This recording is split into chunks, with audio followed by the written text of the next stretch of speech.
Good morning everyone, welcome to a new video. সকালবেলায় শুরু হয়েছিল খুব শান্তভাবেই। ঘুম ভাঙার পর জানলা খুলতেই টাটকা হাওয়ার ছোঁয়া, আকাশটা একদম নীলচে এবং সূর্যটা যেন আস্তে আস্তে উঠে দিনের গল্প লেখা শুরু করেছে। এরকম সকাল হলেই মনে হয় আজকের দিনটা খুব ভালো যাবে। সকালে একটু সময় হয়ে নিজেকে তৈরি করে আগে একটু ছাদে গিয়েছিলাম চা বা কফি নেওয়ার আগেই। দেন সকালটাকে একটু অনুভব করলাম, কারণ সকালে ছাদে গেলে বেশ পাখির ডাক, দূরে গাড়ির হালকা আওয়াজ সব মিলিয়ে যেন বেশ সুন্দরই লাগে। আজ পুজোর জন্য ফুল কিনতে বেরোলাম। এখন আমার কাজের চাপ আগের থেকে অনেকটা বেড়ে যাওয়ায় আমি সকালবেলায় আর বেরোতে সেভাবে পারি না, কারণ সকালে উঠেই রেডি হয়ে আমাকে কাজের জায়গায় বেরিয়ে যেতে হয়। অ্যান্ড দেন আজকে সময় ছিল, কিন্তু তবুও তাড়াতাড়ি ছিল, তাই গাড়ি নিয়ে আজকে বেরিয়ে গেলাম। জানেন তো, সকালবেলায় আমার হেঁটে যেতেই বেশ ভালো লাগে, কারণ হচ্ছে যখন রাস্তায় হাঁটি তখন দেখি বেশ দোকানদাররা ধীরে ধীরে তাদের দোকান সাজাচ্ছে, কেউ চা বানাচ্ছে। চায়ের গন্ধ আমার সকালবেলায় এত ভালো লাগে, মানে সকাল মানেই আমার কাছে যেন একটা আলাদা ছন্দ তৈরি হয়। ফুলের দোকানে পৌঁছাতেই চেনা ডাক, দিদি ফুল নেবেন? পুজো মানেই তো ফুল, ফুল ছাড়া পুজো যেন অসম্পূর্ণ। আজকে অনেক কিছুই ফুল ছিল, আর এই গাঁদার মালাটা দেখে আমার তো আরো মন ভরে গেল। আমার আকন্দের মালা দাও, একটা ছোট জবার মালা দাও। ফুলের দোকানে এসে আমি আগে মন ভরে ফুলগুলোকে দেখি, কারণ এই সাদা রজনীগন্ধা বা গাঁদা বা এই আকন্দ ফুল বা সব কিছু বা বেলপাতা সবুজ, একটা আমার যেন মনে অন্যরকম শান্তি মেলে। তো দাদা প্রথমে অন্য একজনকে দিচ্ছিলেন, তারটা কমপ্লিট করে আগে তারপরে আমারটা ধরেছেন। তো আগে আমি বলে দিলাম আমি কি নেব, কিন্তু তার আগেও দাদা জানে যে আমি যখনই এখানে আসি, আমার পাশেই যেহেতু হনুমান মন্দির আছে, তা আমি আগে বাবার জন্য একটা বড় জবার মালা এবং তুলসী পাতা বাবাকে। জানেন তো, এই ফুল কিনতে কিনতে এই দাদার সাথে দু চারটে কথা আর এই ছোট ছোট আলাপচারিতাগুলোই বেশ ভালোই লাগে দিনের শুরুতে। ফুল নিয়ে আগে বাবার কাছে গেলাম, বজরংবলী মন্দিরে। মন্দিরে ঢুকতেই একটা আলাদা শান্তি ছড়িয়ে পড়ে, যেখানে ধূপের গন্ধ, ঘন্টার আওয়াজ আর ভক্তদের প্রার্থনা সব মিলিয়ে না মনটা খুব স্থির হয়ে যায়। চোখ বন্ধ করে একটু প্রার্থনা। আর এখানে দেখছো কতজন এখানে ফুল দেয় বাবার মন্দিরে, মানে বেশিরভাগই জবার মালা। যদিও খুব সকাল, তবু অনেকেই দিয়ে গেছেন মর্নিং ওয়াক করতে করতে।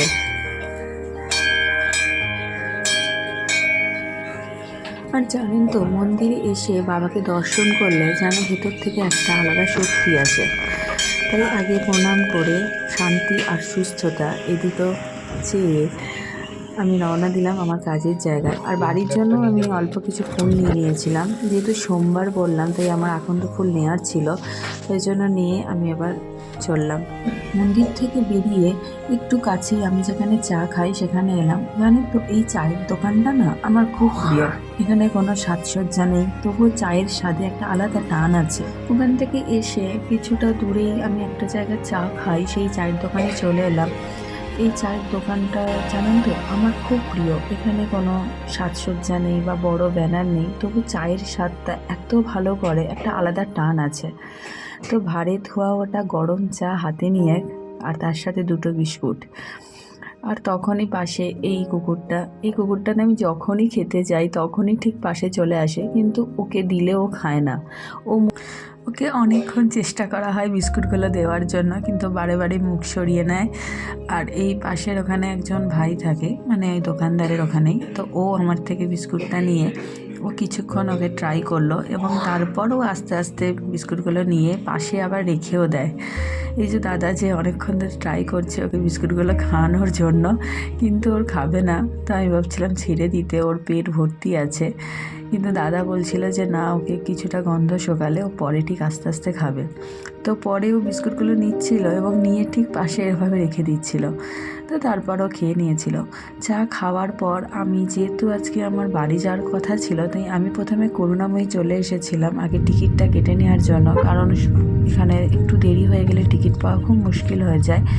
তাই টিকিট কেটে আমি বেরিয়ে পড়লাম আমার সাইটের উদ্দেশ্যে। বেলা বাড়ছে, তাই রাস্তার ভিড়, হর্নের শব্দ সব কিছুই বাড়ছে। তো গাড়ি চালাতে চালাতে এটাই দেখছি যে কেউ অফিস যাচ্ছে, কারণ কেউ স্কুলে, কেউ বাজারে, কারণ প্রত্যেকেই তো নিজের গল্পে নিজের মধ্যেই ব্যস্ত।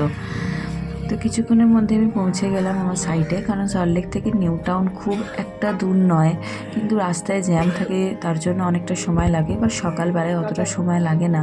এখানে এসেও আমার একটা কুকুর আছে যে আমাকে দেখলেই চলে আসে, তো প্রথমে ওর সাথেই একটু খুনসুটি, দেন সাইটের কাজকর্ম। এটা হচ্ছে এখানে কোন ঘরে কি হয়েছে দেখে নিবি, প্রত্যেকটা ঘরে ঘরে এসে চেক করে নিবি, ঠিক আছে?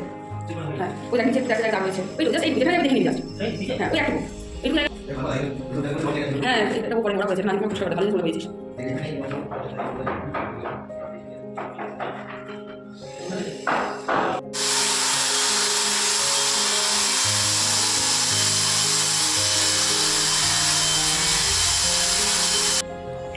এখানে এলেই দিনের একটা আলাদা দিক শুরু হয়, কাজের আওয়াজ, লোকজনের ব্যস্ততা, সব কিছু।